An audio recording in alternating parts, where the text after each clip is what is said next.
The tile floor is cold against my cheek and somewhere above me.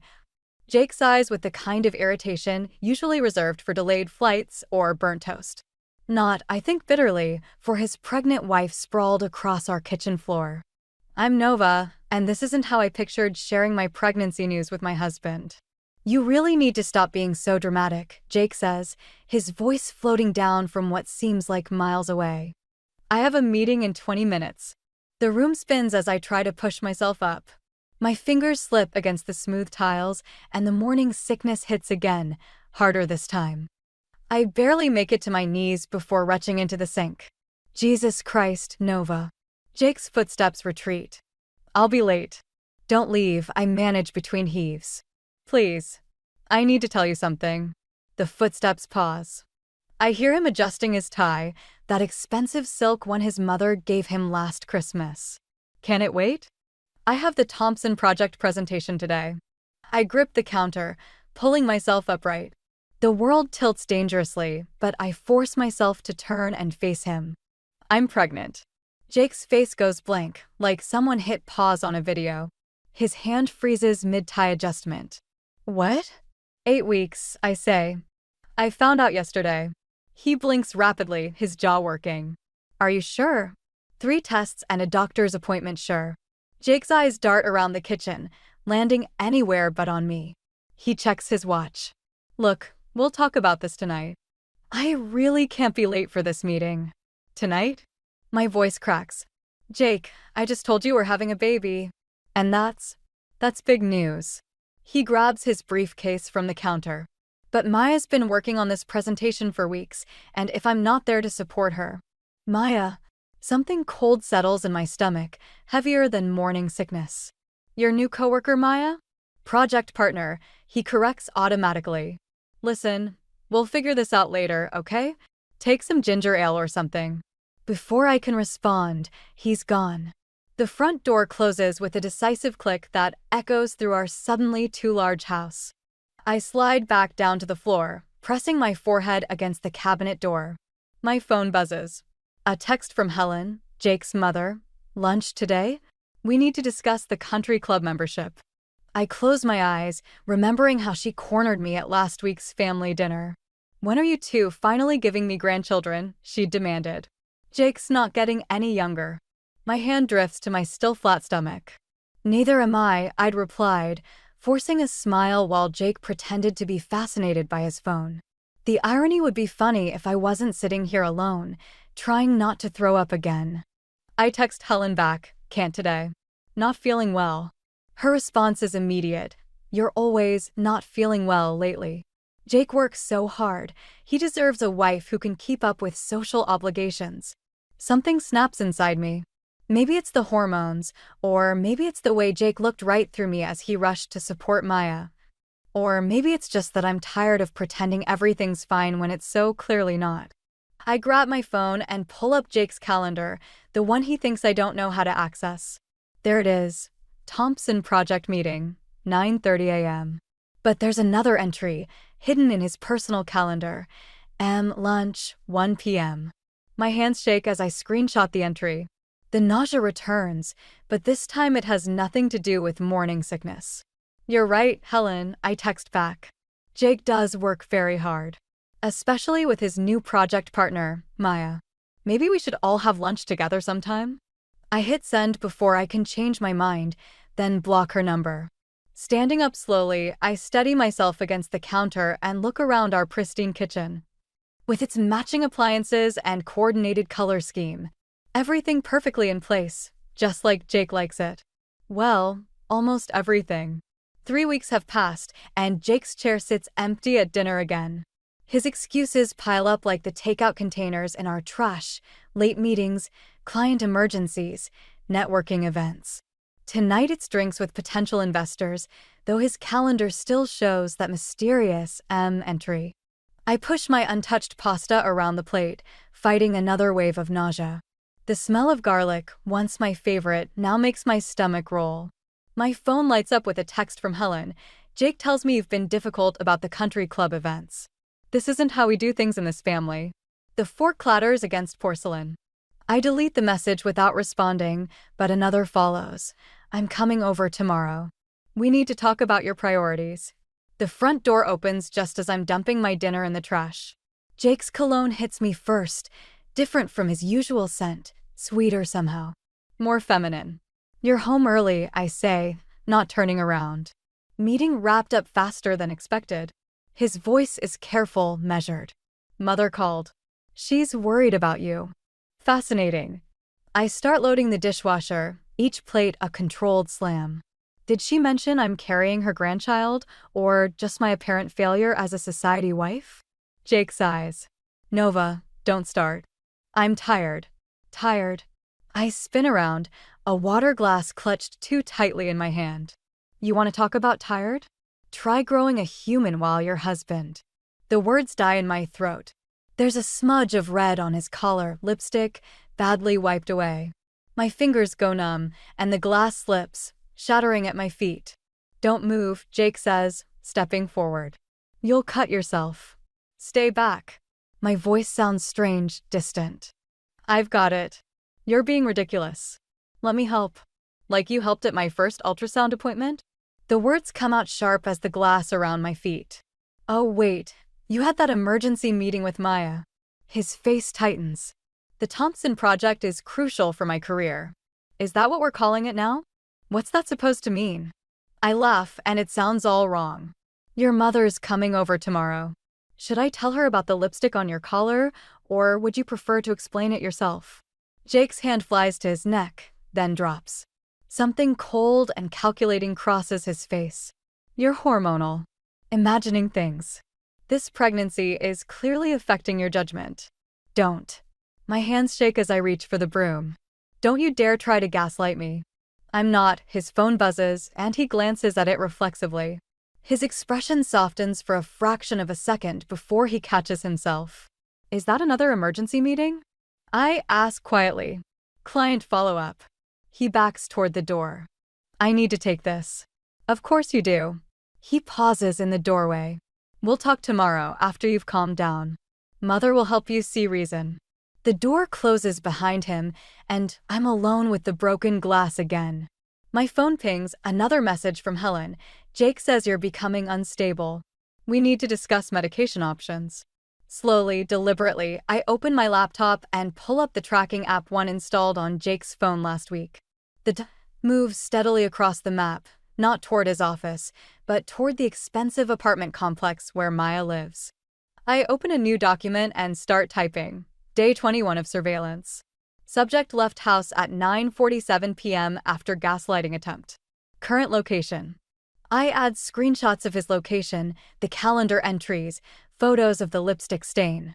My hand drifts to my stomach where our child grows, unaware of their father's betrayal.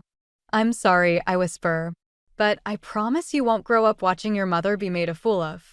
The tracking dot stops moving. I check the address and add it to my growing file of evidence.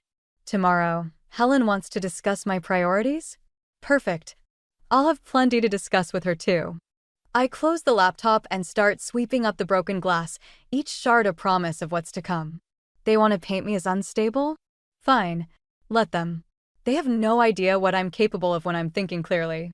And right now, my mind has never been clearer.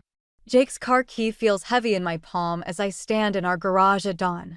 He's still asleep upstairs, dead to the world after coming home at 3 a.m., reeking of whiskey and perfume. The same perfume that's been clinging to his clothes for weeks now. I shouldn't be doing this. The rational part of my brain screams to walk away, but my feet carry me to his pristine BMW anyway. My hands shake as I unlock it, sliding into the driver's seat that still holds the impression of his body. The center console yields nothing but receipts and breath mints. The glove compartment contains only maintenance records and insurance papers. I'm about to give up when I notice the slight gap under the passenger seat. My fingers brush against something hard, a phone. Older model, no password protection. The screen lights up, revealing dozens of messages from M. Miss you already. Last night was incredible. When can you get away again?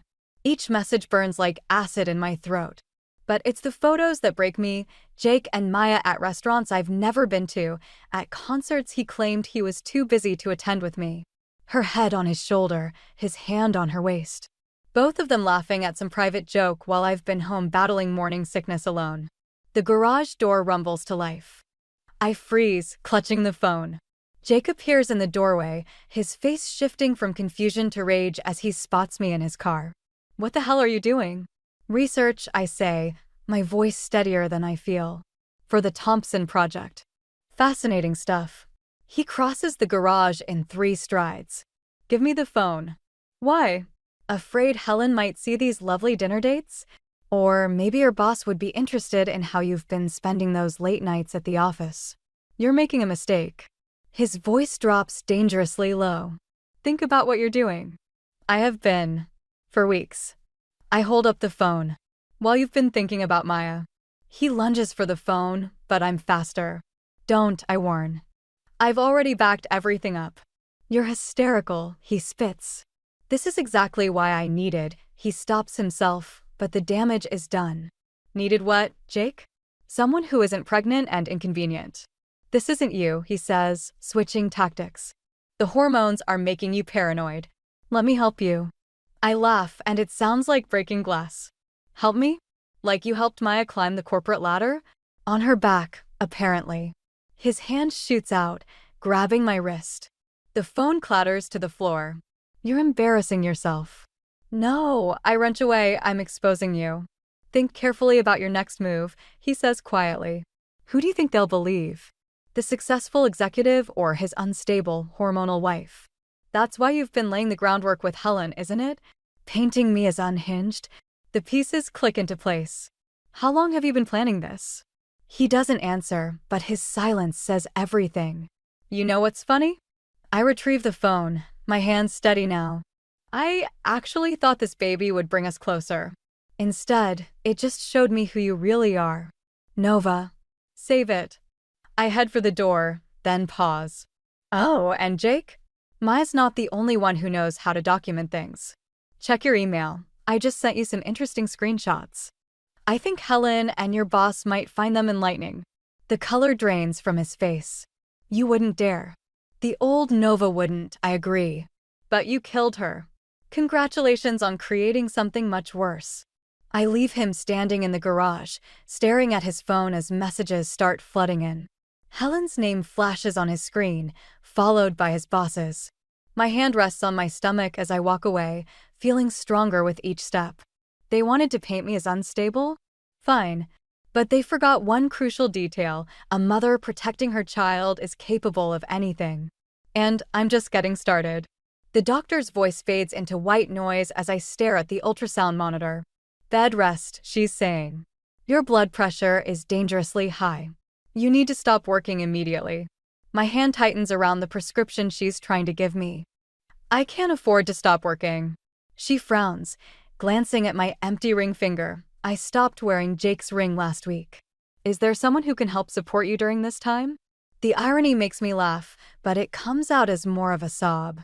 "Yesterday, Jake drained our joint account." "For legal preparations," his email said.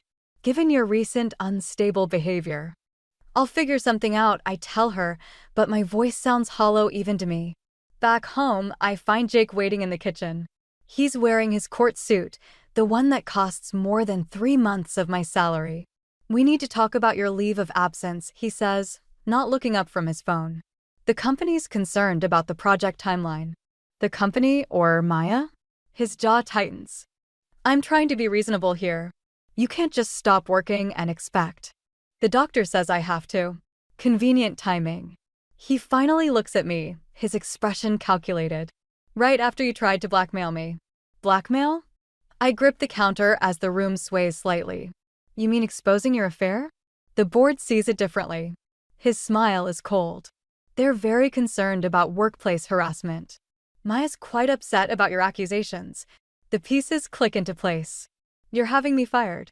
"You're being offered a generous severance package. Contingent on signing an NDA, of course." My legs give out, and I sink into a chair. "I'm carrying your child." Allegedly. He slides a document across the table. "We'll need a paternity test." The room goes very quiet. I can hear the clock ticking, marking seconds that feel like years. You know it's yours. Do I? Given your emotional state lately. He shrugs. My lawyer suggests we explore all possibilities. Your lawyer. My voice sounds strange, distant. The one you hired with our savings? I had to protect myself. He stands, straightening his tie. The severance papers need to be signed by Friday. Don't make this harder than it needs to be. As he turns to leave, I notice something fall from his pocket, a receipt. I wait until he's gone before picking it up. It's from a jewelry store, dated yesterday. The amount makes my head spin. My phone buzzes, a text from an unknown number. It's a photo of Maya, wearing a diamond ring that matches the receipt's description. Below it, a message. Thought you should know. He's not just leaving you, he's replacing you. The contact information shows it's from someone in Jake's office. Seems I'm not the only one he's made enemies of. My laptop sits on the counter, still open to our banking records. A notification pops up, another transfer from our joint account to his private one. The bastard's not just trying to leave me, he's trying to leave me destitute.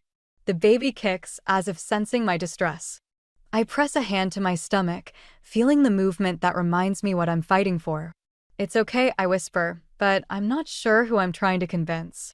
We're okay. My phone buzzes again. This time it's my mother, your father, and I just got a concerning call from Helen. What's going on? I stare at the message, then at the severance papers. Then at the receipt that proves Jake's already planning his new life while systematically destroying mine. The baby kicks again, stronger this time. Right. This isn't just about me anymore. I reach for my phone, but instead of calling my mother, I dial a different number, the forensic accountant whose card I've been carrying since I first suspected Jake's affair. Hello, I say, my voice steady for the first time today. I need help tracking some suspicious financial transactions. How soon can we meet? The forensic accountant's findings sit heavy in my lap as I wait in Helen's pristine living room. The numbers blur together. Offshore accounts, hidden assets, systematic financial abuse spanning our entire marriage. Jake hasn't just been planning to leave me. He's been preparing for years. Helen sweeps in, perfectly coiffed as always. Nova, dear, you look dreadful. Have you been taking those anxiety medications Jake mentioned? Actually, I start to respond, but the room suddenly tilts. Black spots dance across my vision. Nova? Helen's voice shifts from condescending to concerned. Nova. I wake up in the hospital, the steady beep of monitors marking time. Helen sits beside me, her makeup smeared, something I've never seen before. Your blood pressure bottomed out, she says quietly. The baby, my hands fly to my stomach, is stable. For now. She picks up my chart, squinting through designer frames. But they're concerned about preeclampsia. Nova, why didn't you tell anyone how bad things were? I laugh, but it comes out as a sob. I tried. You told me I was being dramatic. She flinches. I thought. Jake said. Jake says a lot of things. I pull the accountant's report from my bag. Like how he's been funneling money into secret accounts since before our wedding. Helen's hands shake as she reads. Her face grows paler with each page. This can't be right. My son wouldn't. Check the transfers to Maya Thompson. My voice sounds distant, clinical. They started 6 months ago, right when I got pregnant. She flips pages frantically until she finds it. Her sharp intake of breath tells me she's seen the engagement ring purchase. I'm going to be sick, she whispers. That's how I felt when the door opens, cutting me off. Jake strides in, Maya trailing behind him. They freeze at the sight of Helen. Mother, Jake recovers quickly. You shouldn't be here. Nova's been making wild accusations. About the money you've been hiding? Helen's voice could freeze hell. Or about your pregnant mistress? Maya's hand flies to her stomach. The gesture is unconscious, instinctive, and damning. The monitors start beeping faster as the pieces click into place. You're pregnant. Jake steps forward, all smooth concern. Nova, you need to calm down. Don't you dare. Helen rises, a lioness protecting her cub. How long? 3 months, Maya whispers. The timeline hits me like a physical blow. He got her pregnant while I was battling morning sickness, while I was trying to save our marriage. Get out. Helen's voice trembles with rage. Both of you. Mother, you don't understand. I understand perfectly. She holds up the financial report. I understand you're not just a cheater, but a thief. I understand you've been systematically destroying your wife while building a life with her. The monitors shriek as my vision blurs again. Nova. Helen's voice seems to come from very far away. I need help in here. Medical staff flood the room. Through the chaos, I see Jake being forcibly removed, his protests lost in the commotion. The last thing I hear before consciousness fades is Helen's voice, steel-sharp and certain. Call my lawyer. Now. I surface briefly, catching fragments of conversation. Emergency C-section if her pressure doesn't stabilize. Restraining order against the husband. Financial forensics team. Helen's hand grips mine. I was wrong about everything, she whispers. But I'm here now. We're going to destroy him, Nova. For both our grandchildren. The monitors steady as I process her words. Jake didn't just betray me. He betrayed his mother, his unborn child, his entire family legacy. And Helen, with her social connections and financial power, has just become my most powerful ally. I squeeze her hand back, letting her feel my response. We don't need words anymore. We both understand what needs to be done. The game has changed. This isn't just about revenge anymore, it's about justice. And with Helen Adams on my side, Jake is about to learn exactly what it means to lose everything. The house feels different when Helen and I return from the hospital. Maybe it's the way Jake's left dirty dishes everywhere, or how his and Maya's clothes litter our bedroom floor. He's been living like a bachelor while I fought for our baby's life. Don't touch anything, Helen says, photographing each room. The lawyers need to see how he's treated the marital home. I nod, one hand on my still-swollen belly. The doctors managed to stabilize us both, but one wrong move could send me back to the hospital. Or worse. The front door opens. Jake stumbles in, reeking of expensive scotch. He freezes when he sees us. You're not supposed to be here, he slurs. The restraining order applies to you, not us. Helen's voice could cut glass. This is still Nova's legal residence. He laughs, ugly and sharp. Not for long. Maya's already picked out new curtains. My legs threaten to give out, but I force myself to stand straight. Where's the nursery furniture? Sold it. He shrugs. Maya wanted different stuff for our baby. The room spins. Helen grabs my arm, steadying me. You sold. I can't finish the sentence. Along with your grandmother's jewelry. He smirks. Should have kept better track of your things, Nova. Helen's grip tightens. Those were family heirlooms. We're being the operative word. Jake loosens his tie. Like this marriage. Past tense. The court might see it differently, Helen says, once they review the financial records. Something shifts in Jake's eyes, a flash of fear quickly masked by anger. You really want to play this game? I can make things very difficult. More difficult than trying to kill your child? The words escape before I can stop them. He steps forward, menacing. Careful, Nova. Stress isn't good for your condition, remember. Are you threatening her? Helen moves between us. Just stating facts. His smile turns cruel. Like the fact that Maya's pregnancy is progressing perfectly. No complications. No drama. Maybe the problem isn't the stress, Nova. Maybe it's just you. The baby kicks hard, as if protesting. I press a hand to my side, and Jake's eyes follow the movement. Don't worry, he says softly. Once the paternity test proves that child isn't mine, you won't have to pretend anymore. We both know it's yours, I whisper. Do we? He pulls out his phone.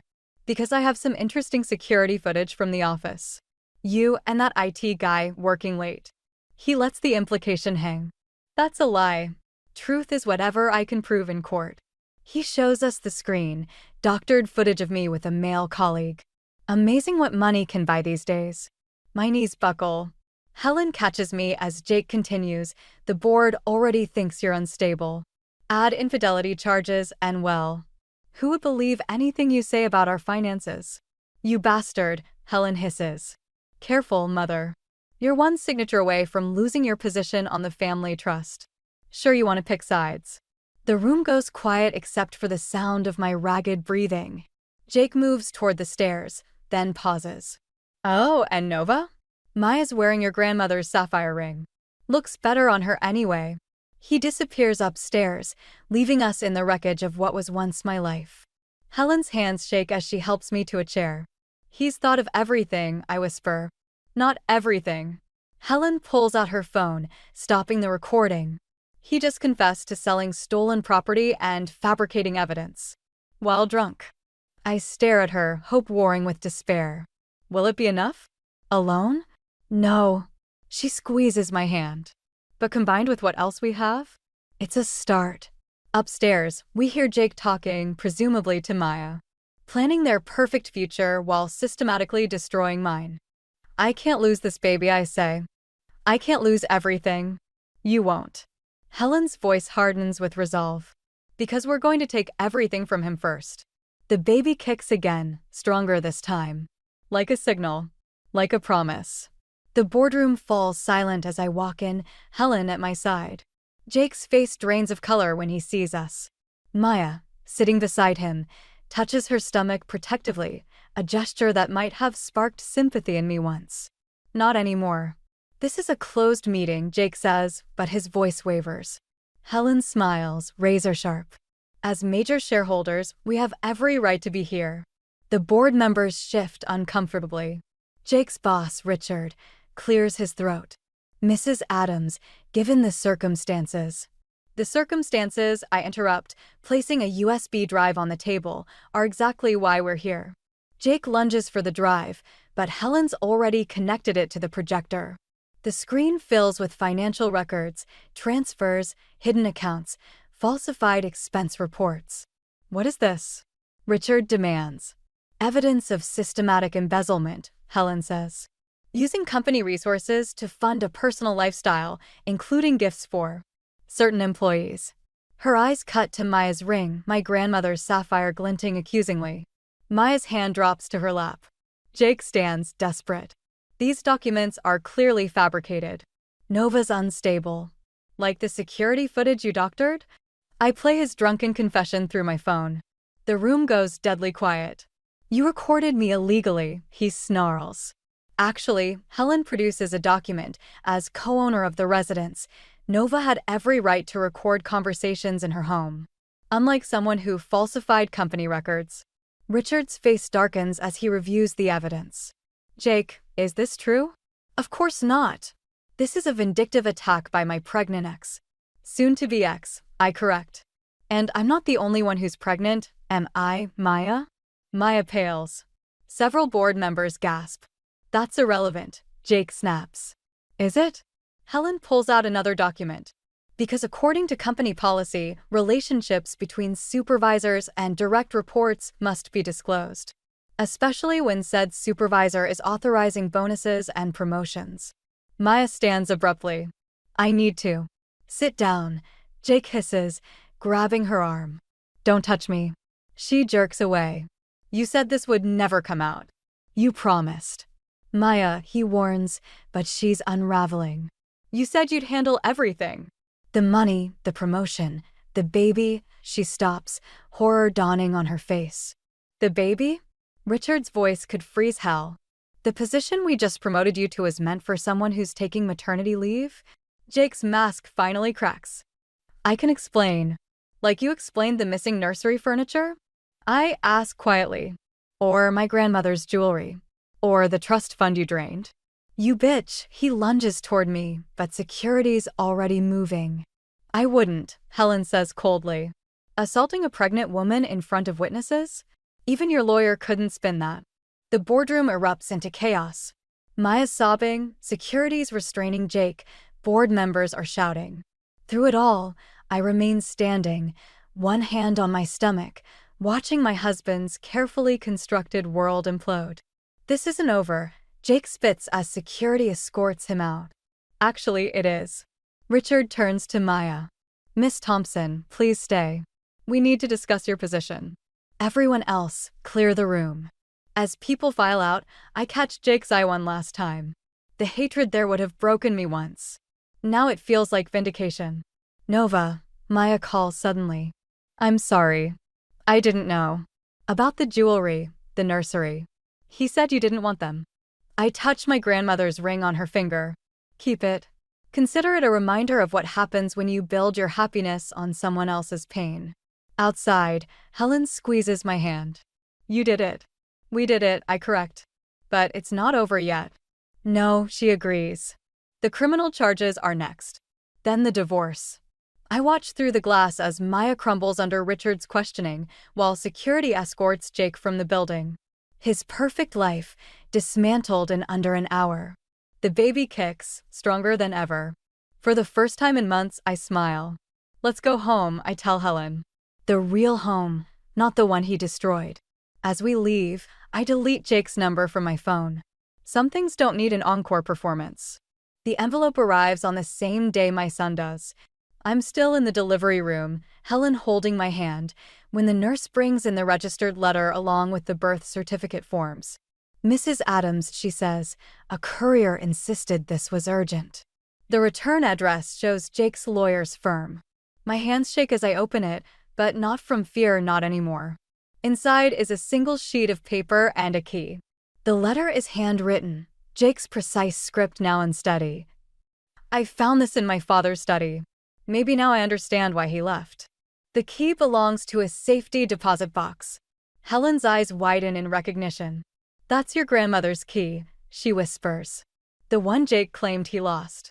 My son stirs in his bassinet, and something clicks into place. Can you check what's in it?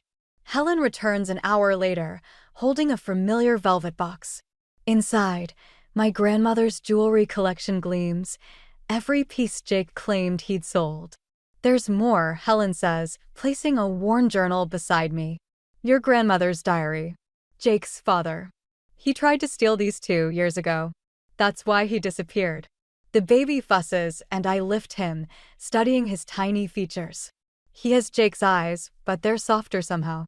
Kinder. He was trying to tell me something, I realize. About patterns. About fathers and sons. Helen takes the diary. Should I read it? No. I touch my son's cheek. Some cycles need to end. The nurse returns with the birth certificate forms. Have you chosen a name? I look at my son, at the jewelry that represents generations of strong women, at Helen who helped me break free. James, I say finally. But not after his father. After my grandmother, Jamie. Helen's breath catches. Nova. He'll know where he comes from, I say firmly. But he'll write his own story. A commotion outside interrupts us. Jake's voice carries through the door. I have a right to see my son.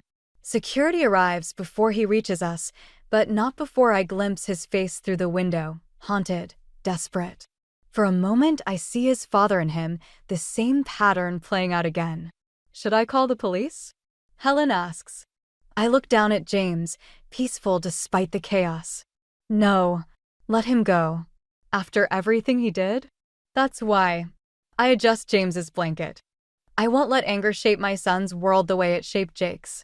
Later, when the hospital quiets, I read Jake's letter again. Between the lines, I see a different story, not just of betrayal and revenge, but of broken men trying to outrun their father's shadows. Helen helps me pack the jewelry away, but I keep one piece out, a simple silver locket. Inside, I place a tiny photo of James next to the faded picture of my grandmother. What will you tell him? Helen asks. About Jake. The truth, I say. That his father lost his way. That patterns can be broken. That he's free to be better. A nurse brings in release papers and a second letter. This one from Maya. I set it aside, unopened. Some chapters don't need an ending. James stirs, reaching up with perfect tiny fingers. I let him grasp my thumb, marveling at his strength, his possibility. Ready to go home? Helen asks. Home. Not the house Jake and I shared, but my parents' beach cottage where the air smells of salt and new beginnings. Yes, I say, and mean it. I tuck Jake's letter into the diary, a reminder not of what I lost, but what I refused to become. The revenge I thought I wanted has transformed into something else, not forgiveness exactly, but understanding. James sleeps against my chest as we leave, his heart beating its own rhythm, writing its own story. In the end, that's the greatest revenge of all, not destruction, but creation. Not continuing the cycle, but breaking free. We step into the sunlight, my son and I, leaving the shadows behind.